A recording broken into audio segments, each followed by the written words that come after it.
Hope Webb is here. And Hope, what issues are likely to come up in this piece of work? Yeah, so this report, like you say, isn't published until tomorrow, but we have been able to get a look at over 100 written submissions that have gone into the inquiry already before that report is published tomorrow. Now, as you can imagine, every woman's experience is exclusively their own, but there are some of those collective points that have been brought up time and time again, it seems. Now, one of those is that some believe that health workers are just too busy to look at mental health, to consider mental health when with all the rest of the considerations they have. A few responses highlighted a lack of local support, specifically in rural areas across Scotland, with one woman detailing a 60-mile journey just to access support. And as you would imagine, the pandemic comes up greatly in this. A lot of people have said that isolation from friends, from family, from their support networks has had a detrimental impact on their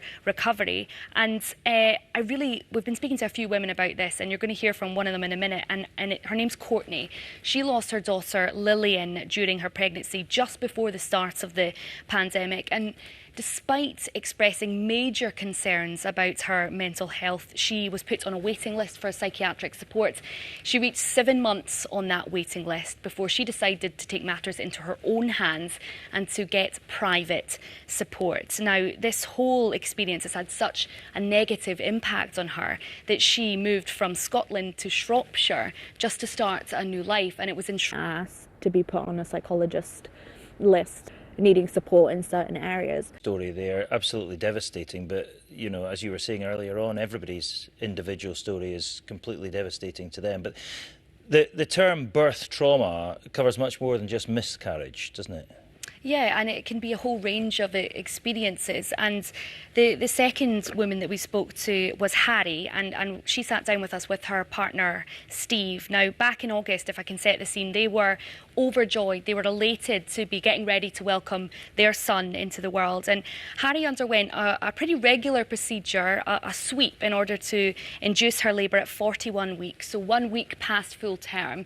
It was after that procedure that she developed sepsis. Now, after a series of failings by the medics that treated her, that sepsis wasn't picked up, and unfortunately her son passed away at 41 weeks. She then delivered him stillborn, and despite an apology from the health board that treated her, she is still struggling to access comprehensive mental health support. She is getting online treatment, but she says that is... God, just heartbreaking stories, these, aren't they? That was Harry's story there. Look, what do we expect to hear tomorrow, Hope, in terms of recommendations from this report? Is it likely to make meaningful change? Yeah, so there will be a list of government to consider, and with the testimony that we've heard tonight and with those written responses, lots of people getting in touch wanting to share their story, we can expect it to look at specialised support, more local support, more funding for support and more individualised support. So going back to that point of every woman's story is their own, and the care should reflect that. And really supporting women before, during and after pregnancy. It should be said, though, that the Scottish Government has already committed £50 million of investment over the next 4 years to improve access to mental health services for expecting and new mothers. All right, we'll hear more about that tomorrow. Good work, Hope. And not just tonight, I should say also, it seems slightly flippant given the subject we've been talking about, but congratulations.